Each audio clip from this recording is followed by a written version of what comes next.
vamos continuar ainda falando, né? E vão estar falando muitos aqui que vão assumir aqui esse púlpito a respeito do tema, a respeito do que os irmãos aí da comissão de programas estiveram escolhendo durante aí quando estavam reunidos e falando aí sobre a igreja, né? Conforme está aqui o tema da igreja de Babe, construída sobre pedras vivas. Então, nós vamos estar falando sobre o seguinte tema: pedra viva edificada em Cristo. E o texto bíblico é 1 Pedro, capítulo 2, de 1 a 10. Vamos estar lendo esse texto, depois eu vou estar acompanhando aqui na minha Bíblia, porque essa versão aqui é a versão da Bíblia Shed, e eu gosto muito dessa versão, que é uma versão muito interessante. Mas vamos acompanhar ali a leitura, conforme está exposto ali na nossa multimídia. Deixando, pois, toda malícia, e todo engano e fingimento, e inveja, e todas as murmurações, desejai afetuosamente, como meninos novamente nascidos, o leite racional, não falsificado, para que por ele vades crescendo. Se é que já provastes que o Senhor é benigno, e chegando-vos para ele a pedra viva, reprovada na verdade, pelos homens, mas para com Deus, eleita e preciosa. Vós também, como pedras vivas, sois edificado casa espiritual e sacerdócio santo, para oferecer de sacrifícios espirituais agradáveis a Deus por Jesus Cristo. Pelo que também na Escritura se contém: eis que ponho em Sião uma pedra principal da esquina, eleita e preciosa, e quem nela crer não será confundido.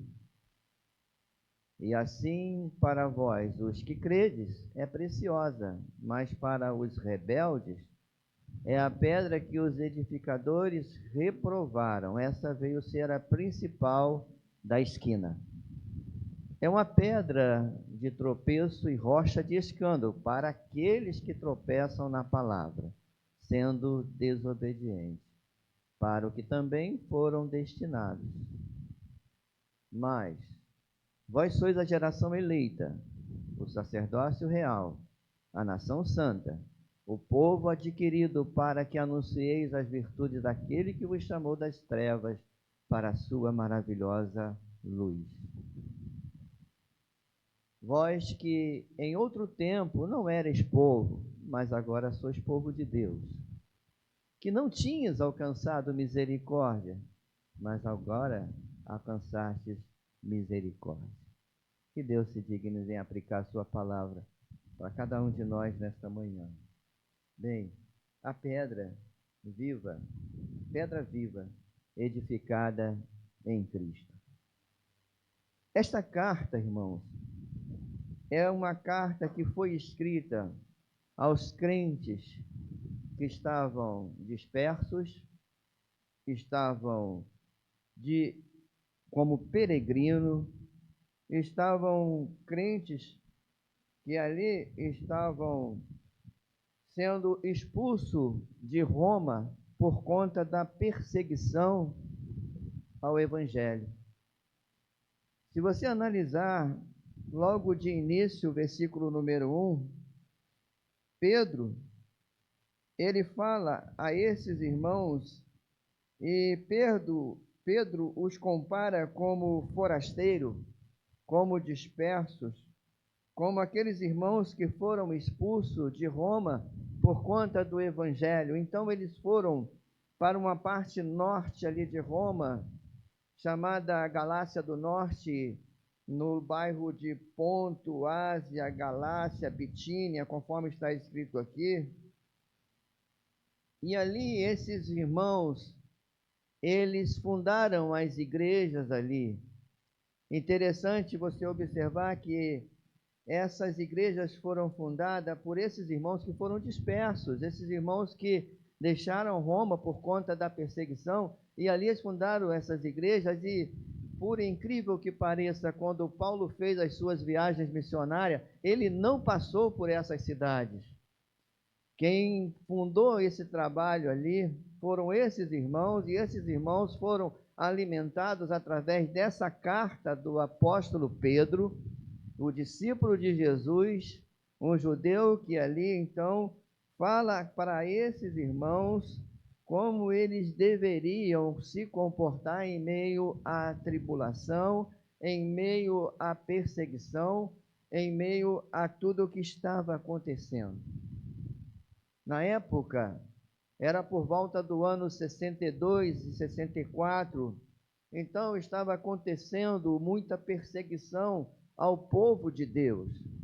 Aqueles que aceitavam o evangelho eram perseguidos, eram presos, eram aprisionados, eram levados até as arenas, nos coliseus, e ali eles, para poderem renunciar à sua fé em Cristo, eles continuariam vivos, mas se assim não fizesse, eles morreriam. E você há de convir comigo, que é estudioso da Bíblia, que nessa época quem mandava era o imperador Nero, um cara extremamente louco, um cara extremamente cruel.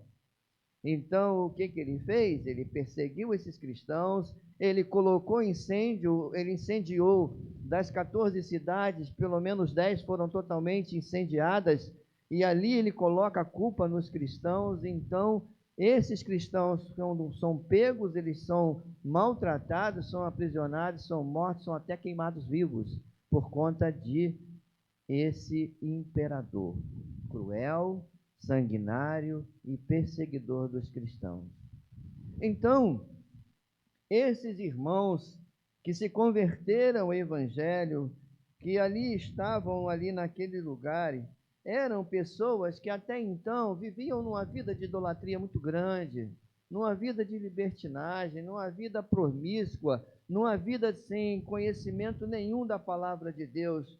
Eu cheguei a essa seguinte conclusão quando estava passeando aqui pela Bíblia e li no capítulo 4, no verso 3, que diz assim: porque basta o tempo decorrido para terdes executado a vontade do gentio, tendo andado em dissoluções, concupiscência, borracheiras, orgia, bebedices e em detestáveis idolatrias. Então, esses irmãos que agora receberam o evangelho, mas antes eles eram dessa forma, agora eles receberam Cristo como Salvador.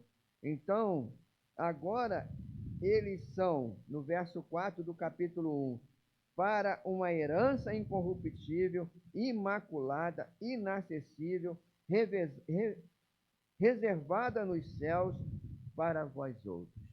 Agora sim, eles receberam o evangelho, e lá no versículo 18,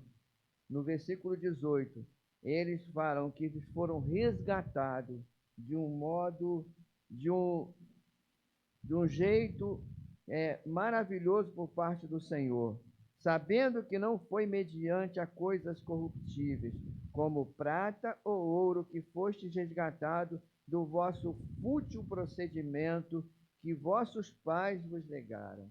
Então, eles viviam num procedimento que não agradava a Deus, num fútil procedimento que legaram dos seus pais, ou que receberam dos vossos pais, conforme está nessa versão aqui da palavra de Deus.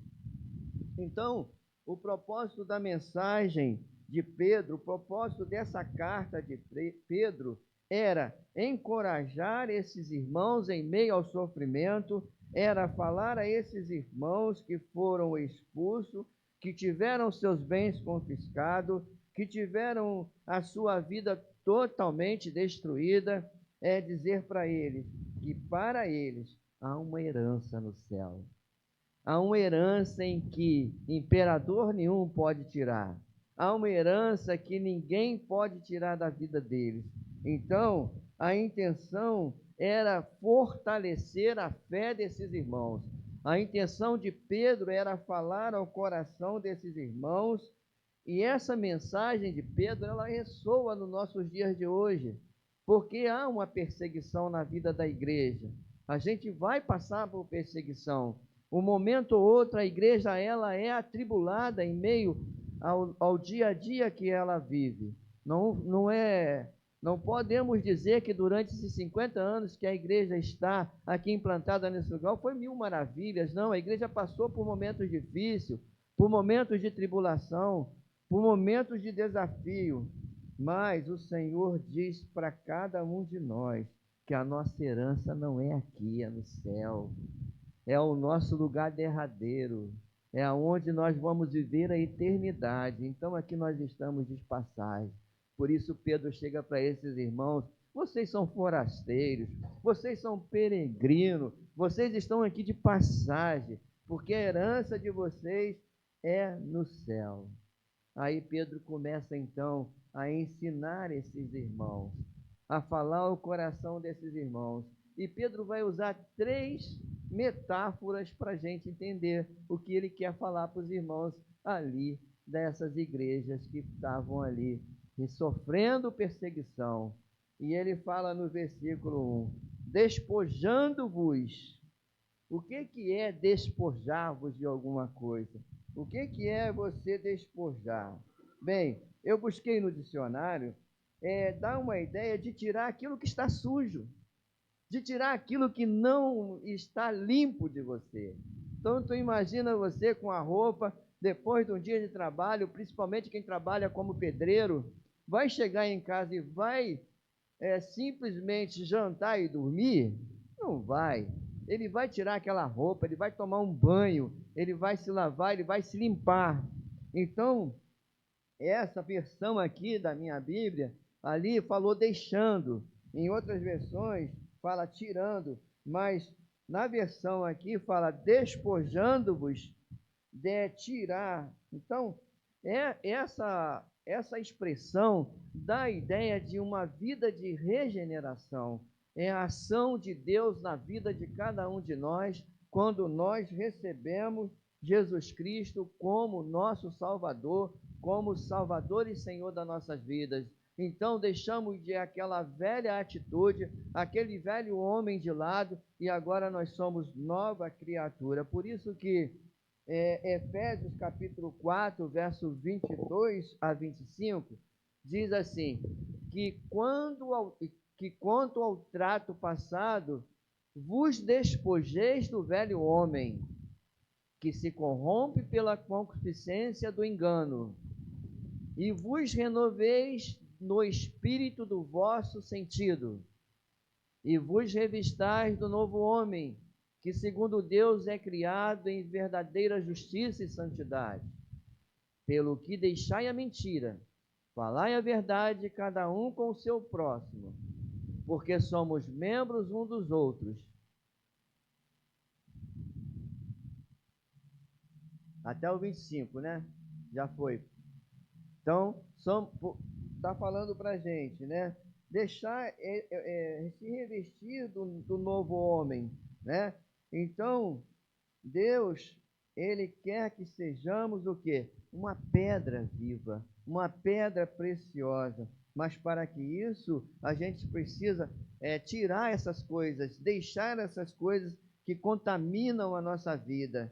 E Pedro vai listar para a gente várias coisas que prejudicam a nossa vida espiritual. E uma das primeiras que ele coloca aqui, de toda maldade.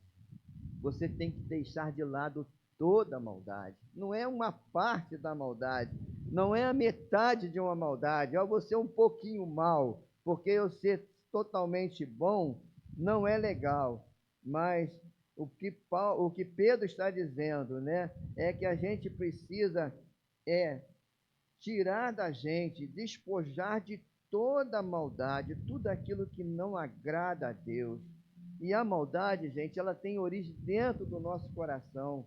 Quando a gente premedita alguma coisa, quando a gente imagina que a gente, poxa, alguém fez um mal para a gente vai e coloca aquilo no coração da gente. E o apóstolo Pedro está dizendo para você, Vocês precisam despojar disso, vocês precisam deixar isso de lado, entendeu? Porque agora vocês têm uma nova identidade, vocês agora são filhos de Deus. Então deixa toda a maldade, não é uma parte da maldade. E na minha Bíblia aqui, não é somente a maldade também, é para deixar também o dolo, conforme diz aqui, né? Algumas versões fala engano, né? Deixar o engano, deixar as coisas que fazem mal.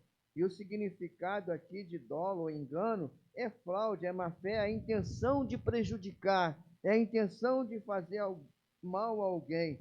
É uma prática condenável porque ela nasce no coração da gente e ela é premeditada. Por isso que na esfera criminal existe o crime doloso e o crime culposo. O culposo é aquele que você faz sem intenção de cometer aquele crime, mas o doloso, que vem de dolo, é aquele que você premedita, que é aquele que você articula no seu coração. É a vingança que você comete por uma pessoa que te fez mal. E Pedro está dizendo: eu tenho que me despojar de toda a maldade, de dolo, de engano e também da hipocrisia. Hipocrisia. O que é essa palavra hipocrisia? É a prática de fingir que aquilo que você não é, especialmente em relação à fé e à moralidade. Então a gente tem que deixar isso de lado. E se tem uma coisa que pode definir muito bem isso, é aquele que faz o papel de ator. Ele está ali fazendo um papel que não é ele realmente. Ele está fazendo um papel. E o apóstolo Pedro, então, orientado por Deus, inspirado por Deus, ele está falando para aqueles crentes ali, perseguidos, que eles, para serem uma pedra que vive, uma pedra viva, eles tinham que deixar a hipocrisia de lado, que eles falassem a verdade. E se tem na nossa Bíblia, na palavra de Deus, algo que sintetiza muito bem isso, eram os fariseus e os escribas. Eles eram muito conhecedores da lei, entendiam muito da lei, mas na verdade eram, como diz o Evangelho de Mateus, capítulo 23, verso 27, eram como sepulcro caiado. Ou seja, é muito bonito quando a gente vai no cemitério e vê aquelas urnas ali tão bonitas por fora, pintadinha, com azulejo, às vezes botam até o granito, mas ali dentro está tudo podre, está tudo que não, tudo morto, tudo empodrecido. Então, diz Mateus capítulo 23, 27, ai de vós, escribas e fariseus hipócritas, porque sois semelhantes a sepulcros caiados, que por fora se mostram belos, mas interiormente estão cheios de ossos de mortos e de toda a imundície. Então, irmãos, Deus, o apóstolo Pedro, orientado por Deus, fala a esse irmão: vamos deixar a hipocrisia de lado, porque isso não faz bem para a nossa vida espiritual. Não é esse o alimento que eu quero para vocês. Não é esse alimento que Jesus determinou para a vida de vocês. E ele continua dizendo: além da hipocrisia, você vai ver aí na Bíblia que toda sorte de maledicência, não é um pouquinho só de maledicência, mas é toda sorte de maledicência. Ele está falando que isso faz um mal tremendo para a nossa comunhão com Deus. Então, a gente precisa deixar isso de lado. Toda sorte de maledicência. Porque o que é a maledicência? A maledicência é falar mal do próximo. É a famosa fofoca. É falar mal do irmão. Então, evita esse tipo de conversa. Se você não pode falar bem do irmão, falar mal também não fala, porque isso não agrada a Deus em momento nenhum. Não foi à toa que Tiago disse lá no capítulo 3, verso 8, que a língua é um mal incontido, carregado de veneno mortífero. Então, a gente precisa ter cuidado com isso. Então, não alimente esse tipo de mal na sua vida. Se por acaso você viu ali um irmão falando do outro, procura sair. Não fica próximo, porque esse tipo de situação não agrada a Deus. Então ele está falando para a gente aquilo que nós, como servo de Deus, que recebemos o Espírito Santo de Deus em nossa vida e não queremos entristecer esse Espírito de Deus, queremos ser uma nova criatura, queremos viver agora uma vida renovada na presença de Deus. Ele fala para a gente despojar, tirar isso tudo da gente, porque isso não faz bem. E ele fala aquilo que eu devo desejar, lá no versículo 2. Coloca, irmã Marta, de novo o versículo 2, por gentileza, do capítulo 1 do 1 Pedro, capítulo 2, verso 2. Então, ele usa essa forma de ilustrar essa metáfora, irmãos, para poder orientar esses irmãos ali por o que eles deveriam não estar admitindo na sua vida agora que receberam Cristo. Mas agora ele fala daquilo que esses irmãos deveriam desejar, daquilo que eles deveriam querer para a sua vida. E ele fala aqui no verso 2: desejai afetuosamente. Aqui na minha Bíblia, a versão está falando, desejai ardentemente. Desejar ardentemente significa querer com intenso amor, querer com uma paixão incrível, querer realmente, mas com muita vontade.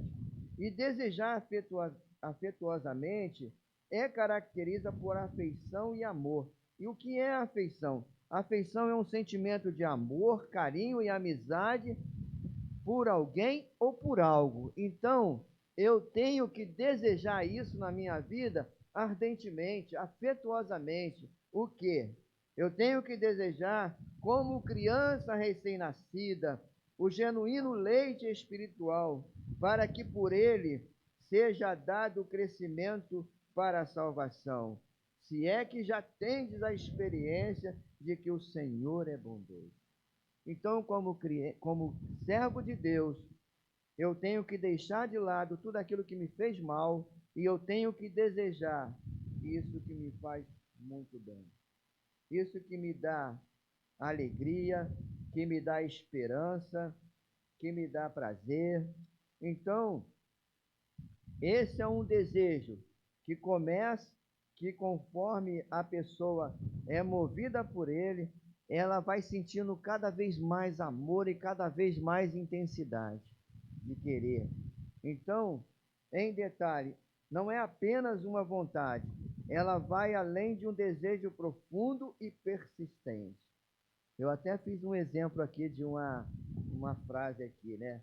Vamos imaginar, ela desejava ardentemente passar naquela prova. Ele desejava ardentemente reencontrar a sua família. Então, Pedro não está falando de família. Pedro não está falando de prova. Mas Pedro está falando do que a gente deve desejar. E desejar com um ardente desejo mesmo, com vontade. O genuíno leite espiritual. E o genuíno leite espiritual a gente só consegue aqui na Bíblia. A gente tem que ter desejo de ler a palavra de Deus. A gente tem que ter esse desejo no nosso coração. Não é uma vez por semana não, irmãos. Não é um dia sim, um dia não. É sempre, é todo dia, é toda hora. Estar meditando na palavra do Senhor. Porque aqui está o alimento verdadeiro que eu e você precisamos. Porque, irmãos, abrindo um parente aqui, tem muito lixo por aí. Tem muitas coisas aí que dizem que é verdade, que é original, que é verdadeiro, mas na verdade não é. Aqui está a única e verdadeira verdade. Desculpe a redundância, mas aqui está a verdadeira verdade.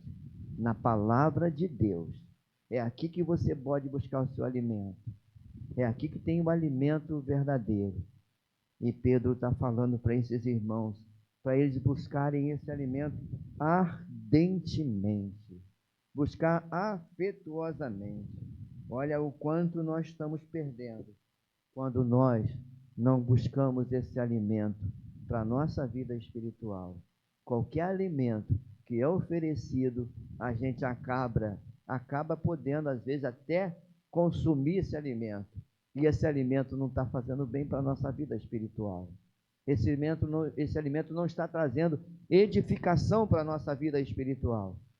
Esse alimento que está aqui na palavra de Deus foi inspirado por Deus, foi mandado por Deus para cada um de nós. Aqui há coisas autênticas, aqui há coisas verdadeiras. A gente vive um mundo de hoje, onde o verdadeiro e o falso é muito difícil de distinguir. Então, até na palavra de Deus, se você não tomar cuidado, você acaba consumindo um alimento que não é o alimento verdadeiro. Então, irmãos, não vamos nada contra o cachorro quente de salsicha. Você pode até comer de vez em quando, mas faz um mal tremendo para a tua saúde. Mas aqui tem um banquete, irmãos. Então não se alimente com pouca coisa. Alimente com a palavra de Deus. E o apóstolo Pedro está dizendo para esses irmãos que estavam ali sofrendo uma perseguição tão grande. A Bíblia é a nossa fonte segura. A Bíblia é o nosso melhor banquete. Aqui encontramos aquilo que nós precisamos para a nossa vida espiritual crescer saudável. E ele continua dizendo para ele: chegando-vos para ele, a pedra que vive, a pedra que vive, a pedra que foi rejeitada, a pedra que quando aqueles construtores do primeiro século, que não tinha cimento ainda, era uma pedra em cima da outra, e colocava, e via aquela pedra toda torta ali, mas não tinha uma pedra assim como essa caixa aqui. Como vai encaixar uma pedra, uma caixa em cima de outra caixa igual essa aqui? Não é possível, né, irmão? Mas se essa caixa fosse quadrada, ela com certeza, ela colocaria uma em cima da outra e colocaria até umas 10. Mas a pedra que eles rejeitaram era uma pedra assim, mais ou menos igual essa daqui, que não tinha uma forma. Mas é essa pedra que lá no fundo, lá no finalzinho, ela poderia dar sustentação. E é isso que Jesus é para a gente. Jesus é essa pedra que foi rejeitada. Jesus é essa pedra que é o fundamento. Jesus é essa pedra que é a base da nossa fé. E essa pedra que aqueles construtores rejeitaram, essa veio a ser a principal pedra. Essa pedra que levaram até a crucificação, mas é a nossa pedra de esquina, é a nossa pedra fundamental, é a nossa pedra principal, é Jesus. Então diz aqui, chegando-vos para ele, a pedra que vive, rejeitada sim pelos homens, mas para com Deus eleita e preciosa. Ela é preciosa para Deus. E para a gente, irmãos, lá no verso 7, que cremos, ela é a preciosidade. Não sei se você percebeu aí. Ela é a preciosidade, quer dizer, é extremamente preciosa. Porque foi Ele que pagou o preço pelos nossos pecados. Foi Ele que subiu no madeiro por nós. Foi Ele quem deu a sua vida por nós. Então, irmãos, essa pedra, ela é Jesus Cristo. E ela é a pedra principal, a pedra de esquina. Lá no versículo 6, o apóstolo Pedro revolta lá no ano 700 a.C., quando o profeta Isaías já tinha profetizado sobre essa pedra, quando ele fala: pois isso está na Escritura, eis que ponho em Sião uma pedra, pedra angular, eleita e preciosa, e quem nela crer não será de modo algum envergonhado.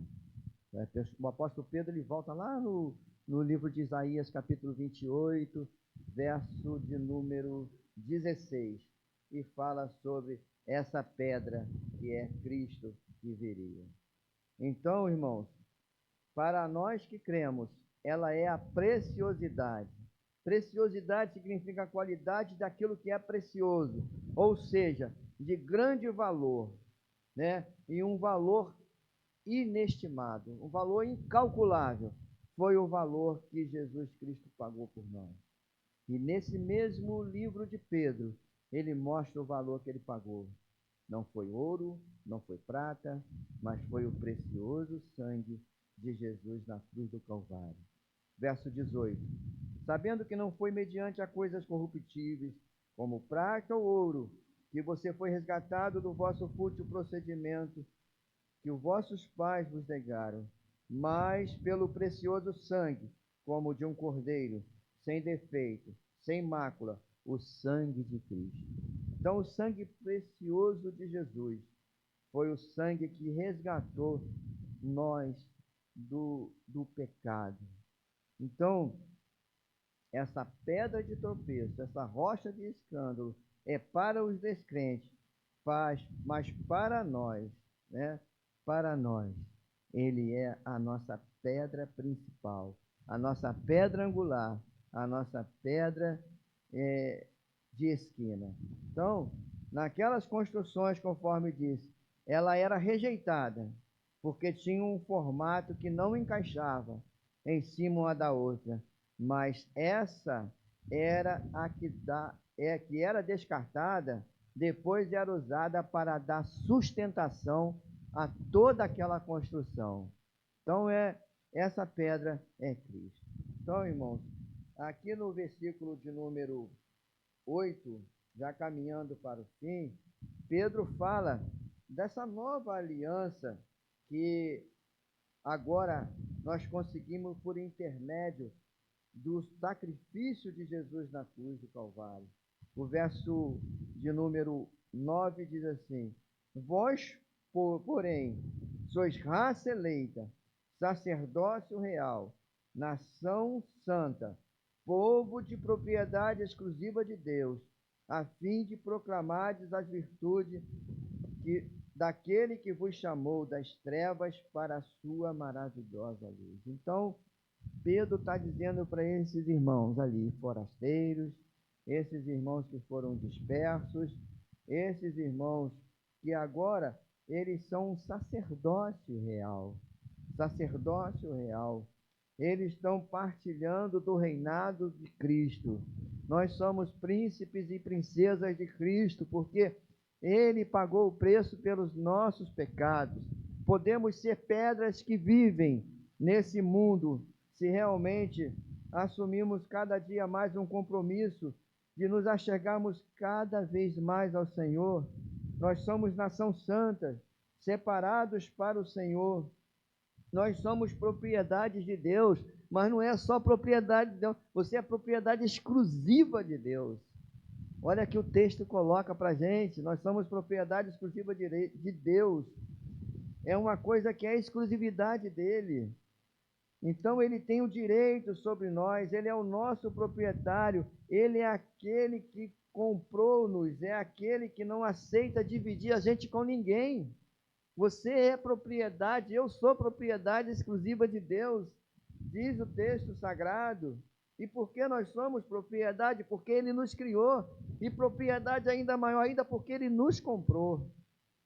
Ele comprou eu e comprou você, meu irmão. Ele comprou a cada um de nós. Então nós não somos metade dele, não, nós somos totalmente dele. Você é totalmente dele, eu sou totalmente dele, nós somos totalmente dele. Então ele não nos divide com ninguém, mas ele diz aí para que fim eu quero vocês. E você viu bem claro no final do versículo de número 9. Para que vocês, para proclamar as virtudes daquele que vos chamou das trevas para a sua maravilhosa luz. Então nós somos um instrumento nas mãos de Deus para levar outros a Ele também. Então nós somos aquele que um dia foi comprado mas com essa responsabilidade de levarmos o Evangelho também a outras pessoas. E vamos fazer isso através do nosso procedimento, através do nosso testemunho, através da nossa palavra, através do nosso viver, através da nossa vida em conformidade com a palavra de Deus. Se a gente despojar de tudo aquilo que faz mal a gente, maldade, dolo, hipocrisia, inveja e toda sorte de maledicência, nós vamos com certeza dar um bom testemunho. E lá no versículo de número 10, ele fala: vós sim, que antes não erais povo, mas agora sois povo de Deus. Que antes não tinha alcançado misericórdia, mas agora alcançastes misericórdia. Alcançamos misericórdia. O que é misericórdia? É o sentimento de compaixão, é um sentimento de bondade, e essa bondade que procede de Deus. Ele olhou para nós, caído, pecador, e providenciou para nós o perdão. Ao invés de nós sofrermos pelo pecado dos nossos pais lá do passado, ele coloca sobre o seu filho tudo aquilo que a gente deveria estar sofrendo. Tudo aquilo que a gente iria passar, Cristo passou por nós.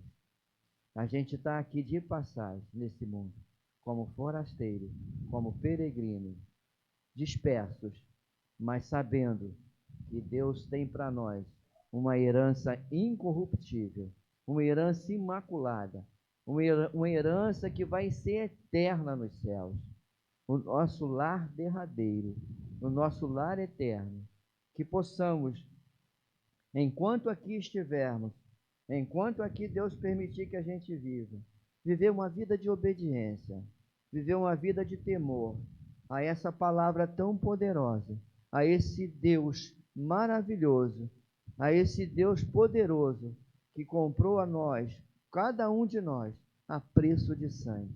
Que possamos, como pedras que vivem, viver realmente para a honra e glória do Senhor.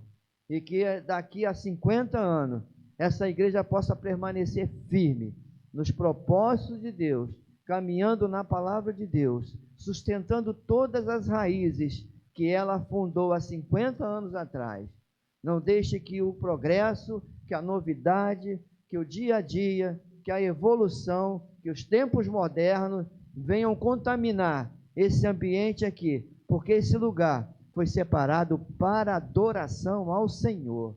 E que possamos, como igreja viva, ao sair daqui, ser igreja que agrade ao nosso Deus, para a honra e glória desse nome, que é o único nome, é o nome do Senhor Jesus, o nosso Salvador. Que Deus possa nos abençoar e aplicar essa palavra em cada coração a partir de mim. Amém.